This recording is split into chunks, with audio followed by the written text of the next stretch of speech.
August 14th, 1851, Charleston, South Carolina. In the suffocating heat of a cotton empire built on flesh and chains, a creature neither fully man nor woman stood naked before a mirror in the master's chamber, trembling not from shame but from the weight of being desired by two monsters who called themselves husband and wife. The moon hung low that night, bloated and blood-red, as if the heavens themselves knew what profane obsession was about to consume three souls and burn a plantation to ash. This is not a story of forbidden love. This is a story of possession, of a human being born into the cruelest contradiction, a body that defied the binary brutality of slavery, becoming not a person but a prize, a curiosity, a shared addiction between Colonel Thaddeus Ashmore and his porcelain-skinned wife, Constance. What began as exploitation became jealousy. What began as ownership became war. And what began as silence became the bloodiest vengeance the Carolina Low Country had ever whispered about in the decades that followed. The slave's name was Sable, and Sable would ensure that neither master nor mistress would live to see September. Before we descend into the darkness of what happened in that decaying manor, before we watch the Colonel's hands tremble with obsession and Constance's eyes glaze with possessive madness, you must understand that this is not merely history. This is a reckoning.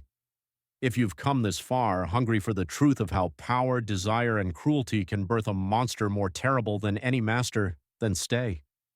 Witness what happens when the owned reclaim their flesh with fire and iron. Subscribe, because stories like Sable's are erased from history books but carved into the bones of the earth. Comment below what you would have done in Sable's place. And prepare yourself, because once you know Sable's name, you'll never forget the sound of an axe splitting a bedpost at midnight. Sable was born in the winter of 1833 on a tobacco farm in Virginia, delivered by a midwife who screamed when she saw what lay between the infant's legs. The midwife called it a demon. The mother, a woman named Ruth who had survived 12 years of rape and forced breeding, called it a miracle. The child possessed both male and female anatomy, a hermaphrodite, the doctors would later whisper with clinical fascination, though the enslaved community had their own words, two-spirit, blessed, marked by God.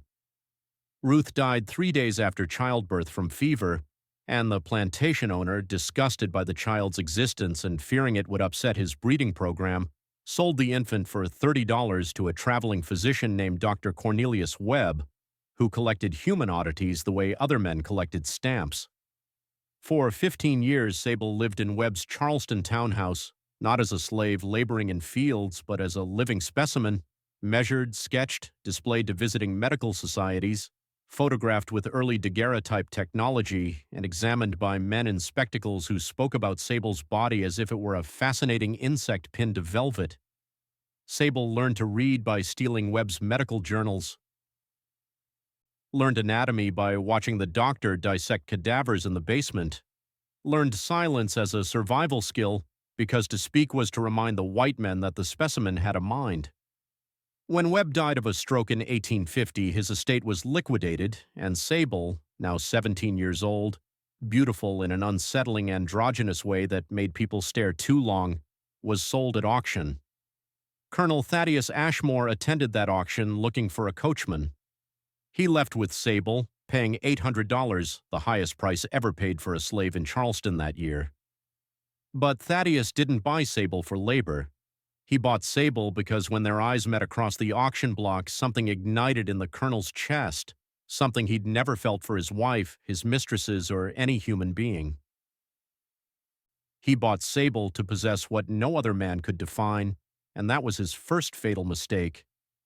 The Ashmore Plantation, Blackthorn Manor, sprawled across 400 acres of South Carolina soil, soaked in the sweat and blood of 200 enslaved souls who worked the cotton fields from dawn until their hands bled. The manor itself was a Greek revival monument to colonial arrogance, white columns that gleamed like bleached bones, wraparound verandas where Constance Ashmore sipped mint juleps and watched her husband's empire with cold, calculating eyes. She was 28 years old, the daughter of a New Orleans shipping magnate, educated in Paris, fluent in French and cruelty. She had married Thaddeus not for love, but for power, and she ruled the domestic sphere of Blackthorn with the same iron discipline her husband used in the fields. The house slaves feared her more than they feared the overseer's whip, because Constance's punishments were creative: starvation, isolation, psychological torture that left no visible scars. When Thaddeus brought Sable home in September of 1850, Constance stood on the veranda watching the carriage approach, her fan snapping open and closed like a predator's jaw. She had expected another field hand, perhaps a blacksmith or a carpenter. What stepped out of that carriage made her breath catch. Sable stood 5 feet 8 inches tall, slender but corded with lean muscle from years of physical examinations that required holding difficult positions. The face was a perfect collision of masculine and feminine: strong jaw softened by full lips, sharp cheekbones framed by dark eyes that held an intelligence that made Constance's spine straighten with something between alarm and fascination.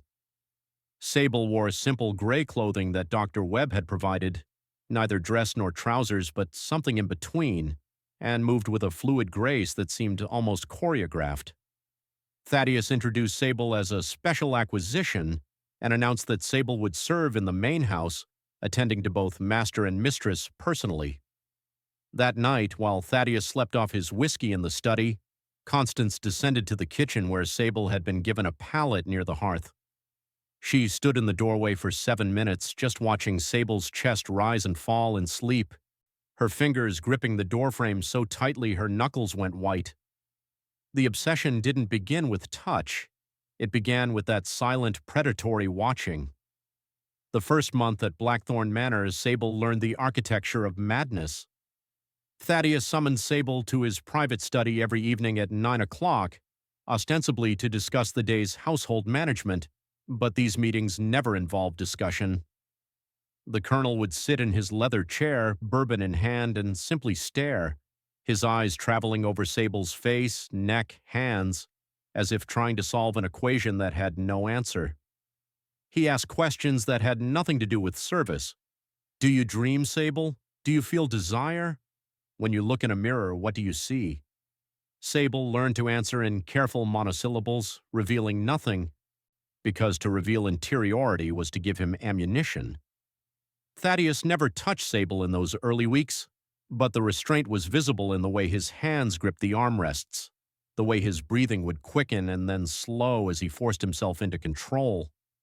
He was a man accustomed to taking what he wanted. He had raped dozens of enslaved women on his plantation, fathered children he sold downriver without a second thought. But with Sable, he wanted something more than flesh. He wanted submission that felt like choice. He wanted Sable to want him back. It was a desire that would poison him from the inside. Meanwhile, Constance orchestrated her own campaign of possession.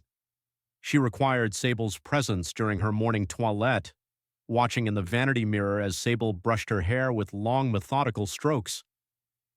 She would ask Sable to lace her corsets, to button her dresses, to fasten her jewelry, tasks that required proximity, required Sable's fingers against her skin.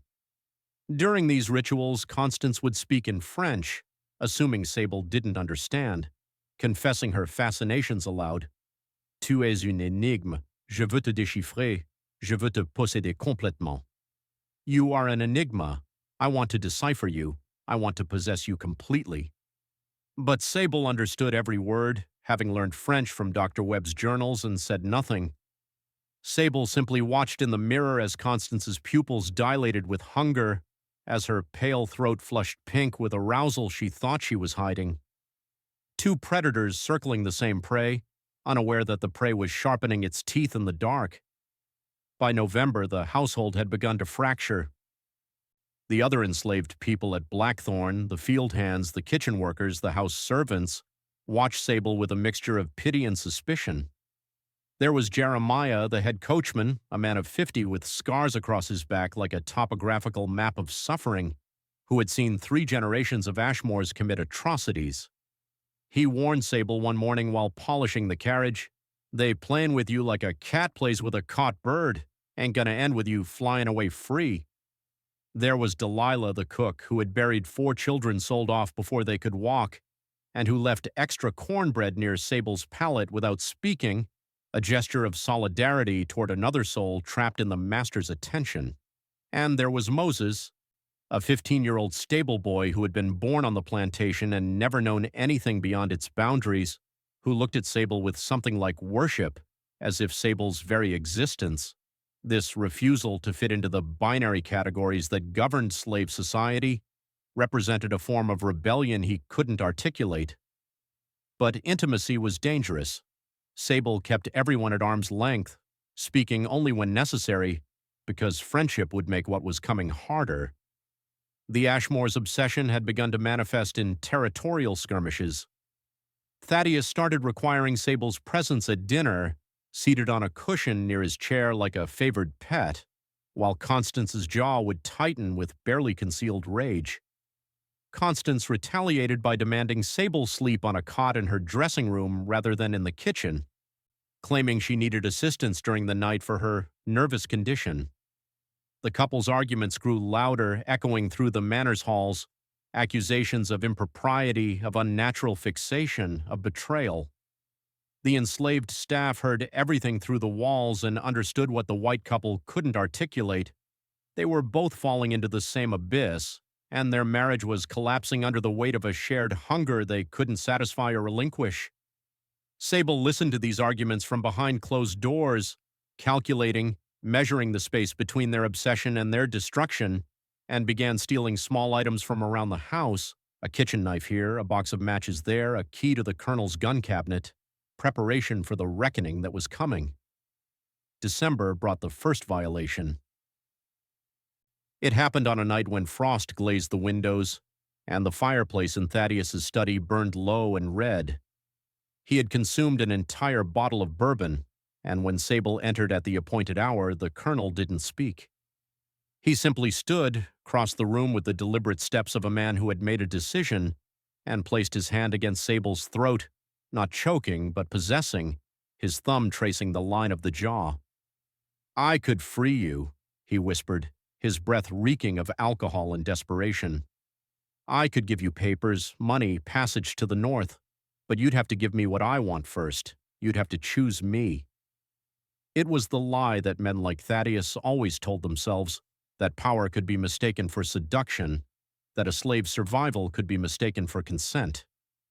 Sable stood perfectly still, eyes fixed on the middle distance, and said nothing. The silence enraged him. He wanted resistance or surrender, anything but this maddening neutrality. His hand dropped. "Get out," he snarled, and Sable left, but both of them knew the boundary had been crossed, the restraint was eroding. 3 nights later, Constance made her own advance. She called Sable to her bedroom at midnight, claiming nightmares, and when Sable arrived, she was standing by the window in her nightgown, her hair unbound and spilling down her back like white gold. "Come here," she commanded, and when Sable approached, she took Sable's hand and pressed it against her own chest, over her racing heart. "Do you feel that? That's what you do to me. I've never felt this with anyone. Not with him, not with any man." Her eyes were glassy, feverish. "I could protect you from him. I could make sure he never touches you, but you'd have to be mine, only mine." The same transaction, dressed in different words, the same cage, painted a different color. Sable extracted the hand gently and stepped back. "I belong to no one, ma'am," Sable said quietly, the first real words of defiance spoken aloud in that house. Constance's face transformed from pleading to fury in an instant.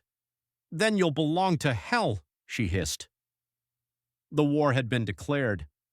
January 1851 brought a cold that seeped into the bones of Blackthorn Manor, and with it, escalation. Thaddeus and Constance's competition for Sable's submission became a grotesque theater played out before the entire household.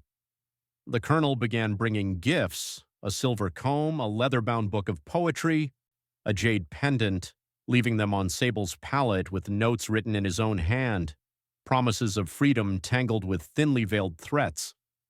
Constance countered by ordering new clothes tailored specifically for Sable, garments that blurred gender lines even further, silk shirts with fitted waists, trousers cut from expensive fabric, a coat with embroidered lapels that would have been scandalous on any enslaved person. She presented these offerings during her morning rituals, draping the fabrics across Sable's shoulders while whispering, "You could be extraordinary, you could be mine, we could leave him, go to Paris where no one would question us." The gifts piled up like tributes to a reluctant god, and Sable accepted none of them emotionally, touching each item with the detachment of someone cataloging evidence. The psychological torture intensified in subtler ways. Thaddeus began excluding Constance from social events, taking Sable instead to stand silently in the corner during his business meetings with other plantation owners, displaying his unique acquisition like a trophy. Constance retaliated by hosting afternoon teas where she would position Sable behind her chair, running her fingers over Sable's hand while conversing with Charleston society women, daring them to comment on the inappropriate intimacy.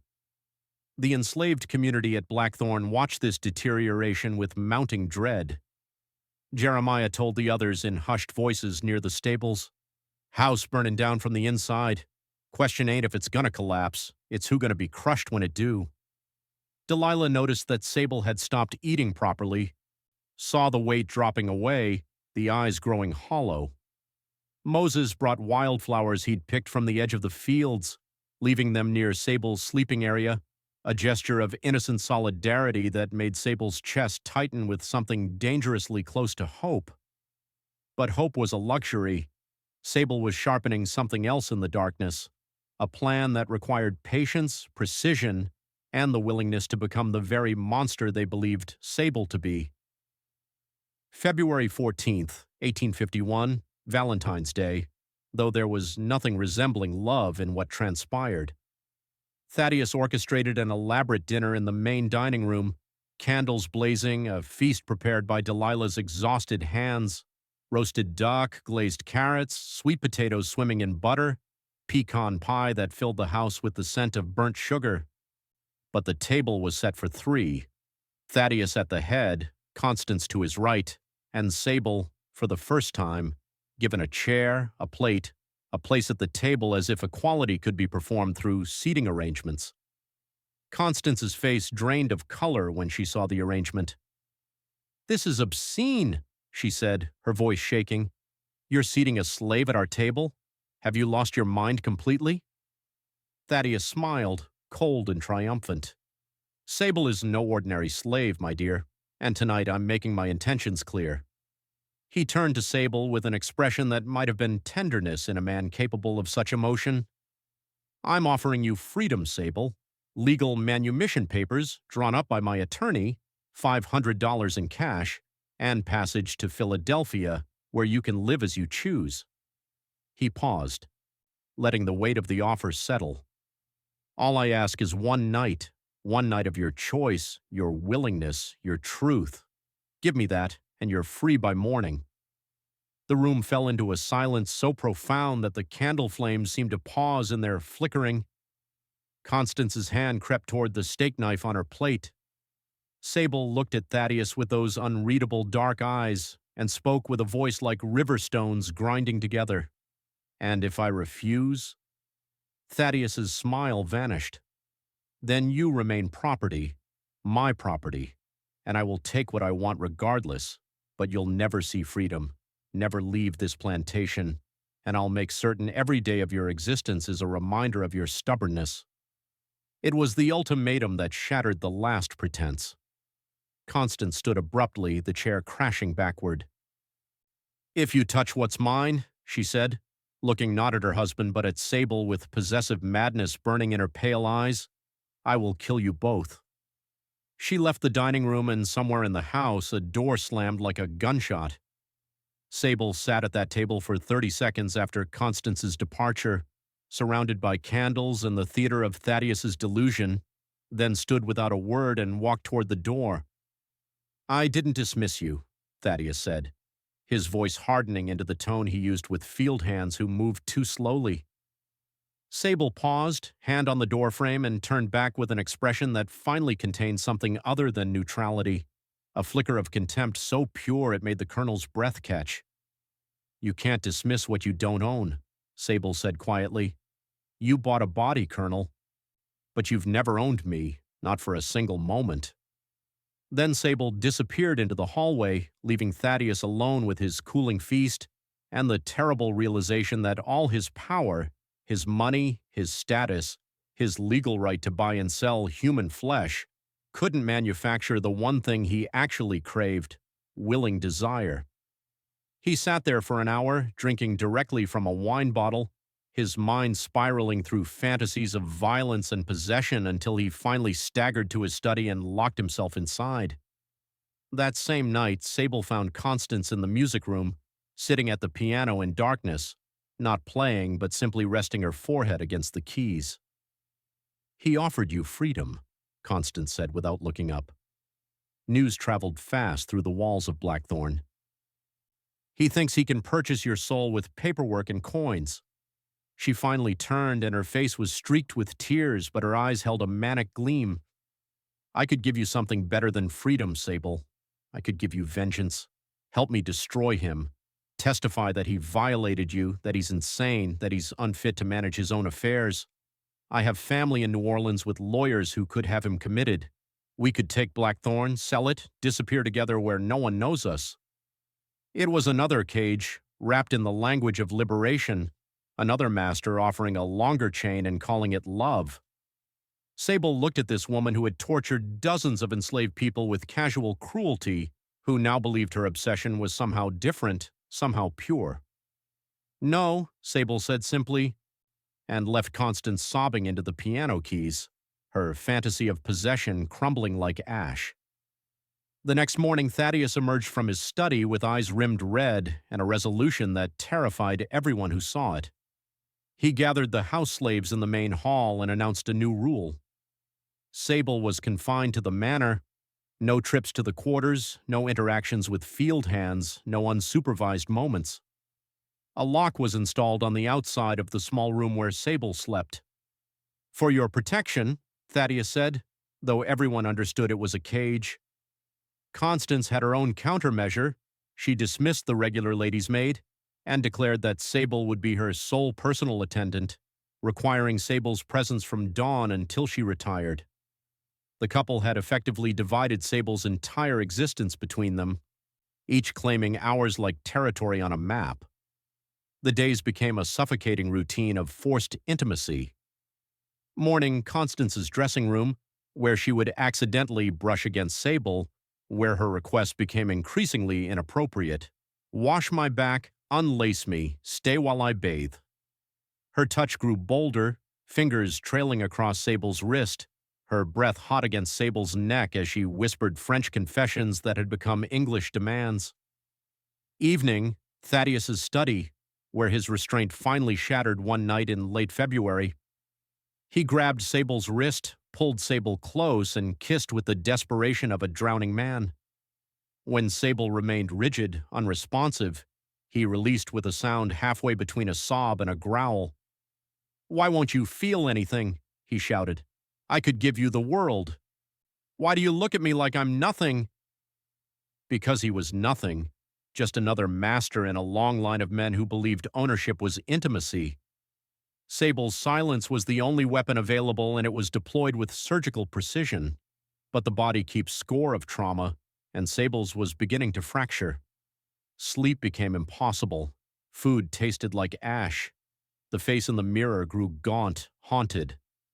Moses noticed, leaving notes written in crude letters he'd taught himself. "You ain't alone. We here." Jeremiah noticed, slipping a small knife into Sable's pocket during a rare moment in the hallway, saying nothing but meeting Sable's eyes with grim understanding. The house was a powder keg, and everyone was waiting for the spark. March 3rd, 1851. The night everything accelerated toward blood. Constance discovered one of Thaddeus's notes to Sable, the one promising freedom, the one that revealed the depth of his willingness to betray their marriage for possession of someone he could never truly have. She found it tucked into a book of poetry in Sable's room while conducting one of her invasive searches, and something inside her calcified into murderous clarity. She confronted Thaddeus in their bedroom, and the argument that erupted shook the foundations of Blackthorn Manor. The enslaved staff heard every word through the walls and floorboards, constant screaming that he was pathetic, obsessed, that he'd become a laughingstock among Charleston society. Thaddeus roaring back that she was barren, frigid, that she'd never given him an heir, that her obsession with Sable was even more unnatural than his. "At least I'm honest about what I want," he bellowed. "At least I don't pretend my perversion is refined because I speak French while indulging it." The sound of shattering glass, a woman's scream. Then Thaddeus's heavy footsteps storming down the hallway towards Sable's locked room. He had the key. He'd always had the key, and he burst through the door with bourbon on his breath and violence in his eyes. Sable was sitting on the edge of the narrow bed, fully dressed despite the late hour, as if anticipating this moment. "I'm done asking," Thaddeus said, his voice flat, emotionless. "I'm done pretending you have a choice. You're my property. Legal, purchased, owned. And tonight, I'm going to take what's mine, and if you fight, I'll sell every slave on this plantation south to the sugar fields where they'll work themselves to death in 5 years. Their suffering will be your fault." It was the threat that always worked: collective punishment, the weight of community survival placed on one person's shoulders. He moved toward the bed, beginning to unbuckle his belt, and Sable finally moved, reaching beneath the thin mattress to retrieve Jeremiah's knife, standing with the blade held steady in a grip that Dr. Webb had taught during those anatomy lessons years ago, the exact angle to pierce between ribs and find the heart. Thaddeus froze, his belt hanging loose, his eyes fixed on the blade that caught the moonlight streaming through the small window. For 3 heartbeats they stood in tableau, master and slave, predator and prey, except the roles had inverted and he was only now realizing it. "You wouldn't," he said, but his voice carried no conviction. "They'll hang you. They'll torture you first. Make an example. You'll die screaming." Sable's hand didn't waver. "I've been dying since the day your money bought me. At least this death would be mine." The truth of it hung in the air between them, and Thaddeus saw himself clearly for perhaps the first time, not as a romantic figure offering forbidden love, but as another variation of every master who had ever rationalized rape as desire. His face contorted with rage, and something that might have been shame in a man capable of such reflection. He lunged forward, whether to disarm or attack unclear, and Sable moved with the precision of someone who had imagined this moment 1,000 times. The knife drove upward, but Thaddeus was faster than expected, his hand catching Sable's wrist and twisting violently. They crashed against the wall, struggled in breathing grunts and desperate scrambling. The knife clattered to the floor. Thaddeus's hands found Sable's throat, squeezing with the intention to subdue, to punish, to finally force submission through unconsciousness, and then take what he'd convinced himself he deserved.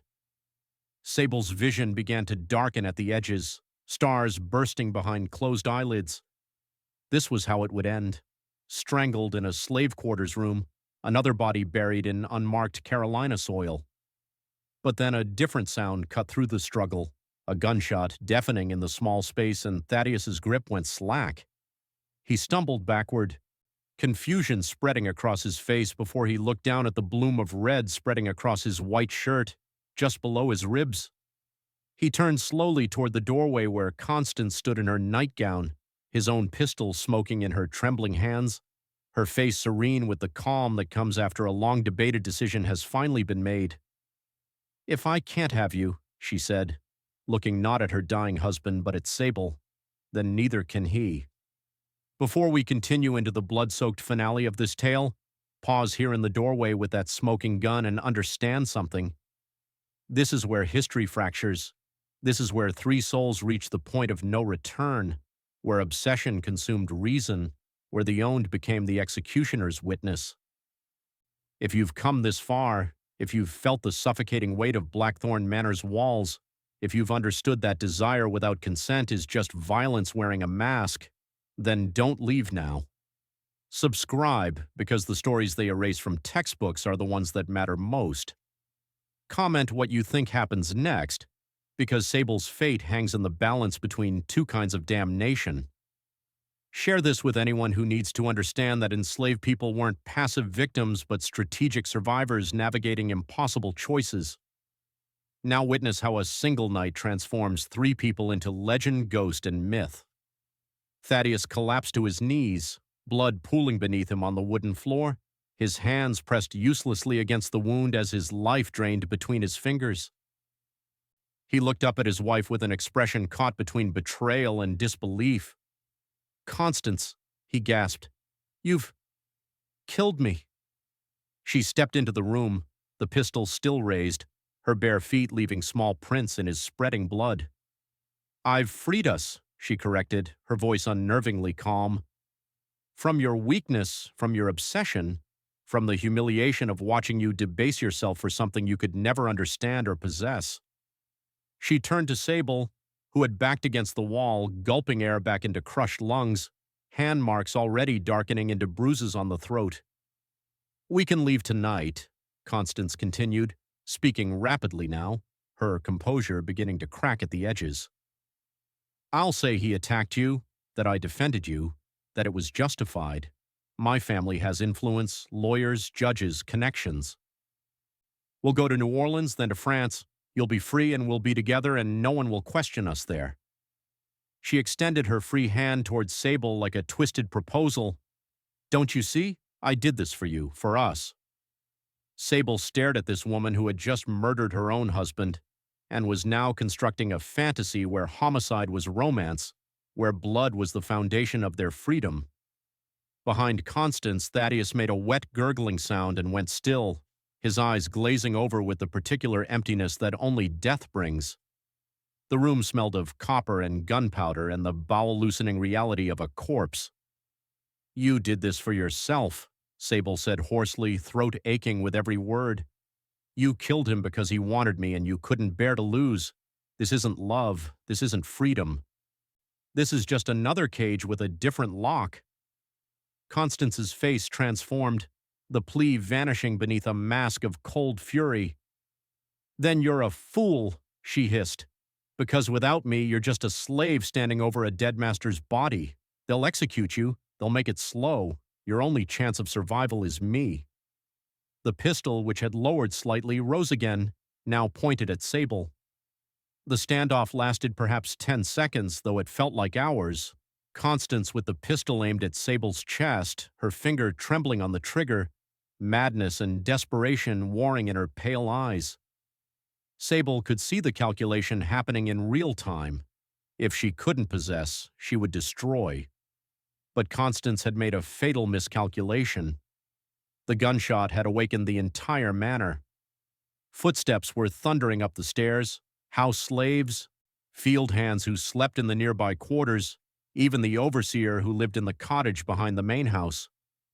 The door burst open and Jeremiah appeared first, taking in the scene with the rapid assessment of someone who had survived 5 decades of plantation violence, dead master on the floor, mistress with smoking gun, Sable backed against the wall with visible strangulation marks. Behind him crowded Moses, Delilah, and a dozen others, witnesses to something that would normally be suicide to witness. "She killed him," Sable said, voice raw but clear. "She shot him because he was attacking me. She saved my life." It was a lie that served survival, and Constance's eyes widened with hope and confusion as she understood what Sable was offering, a narrative that might spare them both. But Sable wasn't finished. "And then she pointed the gun at me." The hope in Constance's face curdled into comprehension.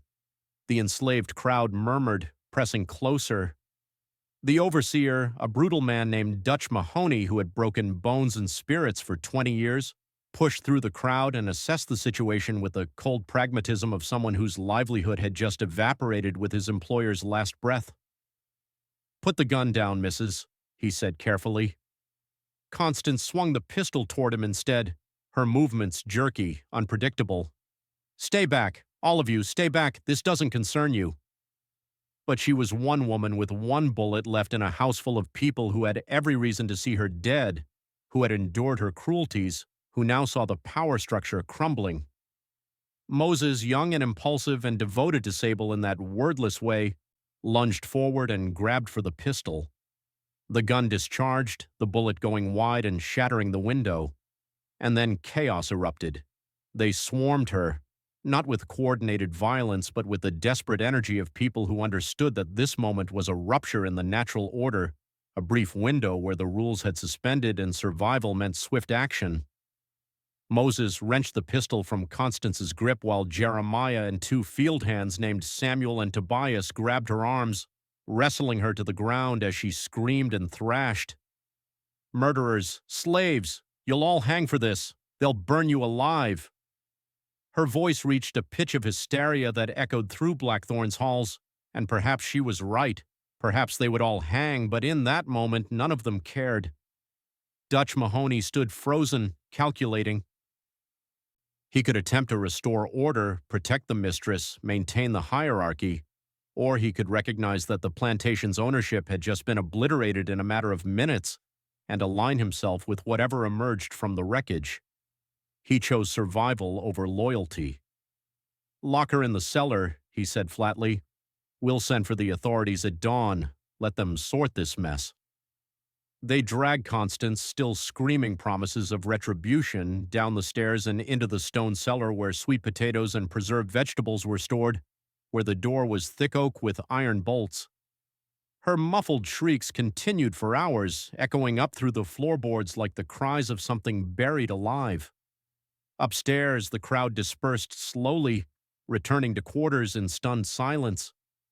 Only Jeremiah, Delilah, and Moses remained with Sable in that blood-soaked room, standing over Thaddeus's corpse. "You got maybe 4 hours before dawn," Jeremiah said quietly. "Before the sheriff comes, before the story gets fixed in place, you could run, head to the swamps, follow the rivers north. We could give you provisions, a head start." Sable looked at the dead colonel, at the blood that had seeped into the floorboards, at the shattered window where moonlight and cold air poured through. 4 hours to become a fugitive, hunted by dogs and bounty hunters, or stay and face a trial where the truth wouldn't matter, where a slave's testimony was worthless, where the sentence was already written. "There's a third option," Sable said slowly, an idea crystallizing with terrible clarity. "We burn it all," Sable said, and the three witnesses understood immediately. Not just the corpse, not just the evidence, but Blackthorn Manor itself, the monument to 4 generations of Ashmore cruelty, the white columns and wraparound verandas and imported chandeliers, all of it reduced to ash and memory. Delilah nodded slowly. "Fire cleanses," she said, thinking of her 4 children sold away, thinking of every meal she'd cooked for masters who treated her like kitchen furniture. Moses was already moving, young legs carrying him downstairs to fetch the kerosene they used for lamps. Jeremiah looked at Sable with something like pride. "You sure? Ain't no coming back from this. This makes you the monster they always said you was." Sable smiled for the first time since arriving at Blackthorn, and it was a terrible smile, sharp as broken glass. "Then I'll be the monster they remember." They worked quickly. Moses returned with 2 gallons of kerosene and they splashed it through the master bedroom, down the hallways across the study where Thaddeus had conducted his interrogations disguised as conversations. They soaked the curtains, the furniture, the portrait of Ashmore ancestors that hung in the main hall. They left Thaddeus where he had fallen, let him burn with his empire. From the cellar, Constance's screams had gone hoarse, then silent. "We leaving her?" Moses asked, and Sable paused at the cellar door, hearing nothing but faint breathing from below. It would be justice, let her burn alive in the basement while the manor collapsed above her. But that would be their cruelty, their choice to become executioners. "Open it," Sable said. They unbolted the door and Constance stumbled out, wild-eyed and disoriented, her nightgown filthy with dirt. She looked at Sable with an expression that cycled through hatred, longing, and finally, broken understanding. "You're destroying everything," she whispered. "Everything I built, everything I was." Sable handed her the box of matches. "Then help me finish it, or run. I don't care anymore. you're already a ghost. Constance stared at the matches, then at the kerosene-soaked halls, then back at Sable, and slowly she began to laugh, the sound of something fundamentally breaking inside a human mind. They say the fire at Blackthorn Manor on March 4th, 1851 could be seen from Charleston, 20 miles away, a column of orange flame that turned night into day and painted the low country sky the color of divine judgment. By the time the volunteer fire brigade arrived, there was nothing left to save, just white-hot coals where Greek revival columns had stood, just ash where generations of Ashmore wealth had accumulated. They found Thaddeus's charred remains in what had been the slave quarters. They never found Constance. Some said she fled into the swamps and drowned. Others claimed she walked into the flames deliberately, choosing immolation over a future without her obsession. The enslaved population of Blackthorn scattered in the chaos, melting into the night, following rivers north or disappearing into the networks of free black communities that existed in the margins of Southern society. And Sable? The historical record falls silent. Some accounts from the period mention a Hermaphrodite slave who vanished the night of the fire, presumed dead or escaped. Charleston newspapers printed lurid speculation about unnatural desires and divine retribution, about how the Ashmores' perverse fixations had called down God's wrath. But in the quarters of other plantations, in the whispered stories enslaved people told each other when masters weren't listening, a different narrative emerged, of someone who had been fought over by two monsters and who had destroyed them both, who had chosen fire over submission, who had walked out of the flames neither man nor woman but something beyond definition, a spirit of vengeance, a reminder that the owned always possessed the power to burn down their cages. The name Sable became a legend whispered across the South for decades, invoked whenever enslaved people spoke of resistance, of refusal, of the moment when survival transformed into retribution. They never knew if Sable lived or died that night, but they remembered. And in a world designed to erase them, to reduce them to property and statistics, being remembered was its own form of immortality. The ash from Blackthorn Manor settled into Carolina soil, and from it grew a story that masters could never own, the story of the one who chose to burn rather than be possessed.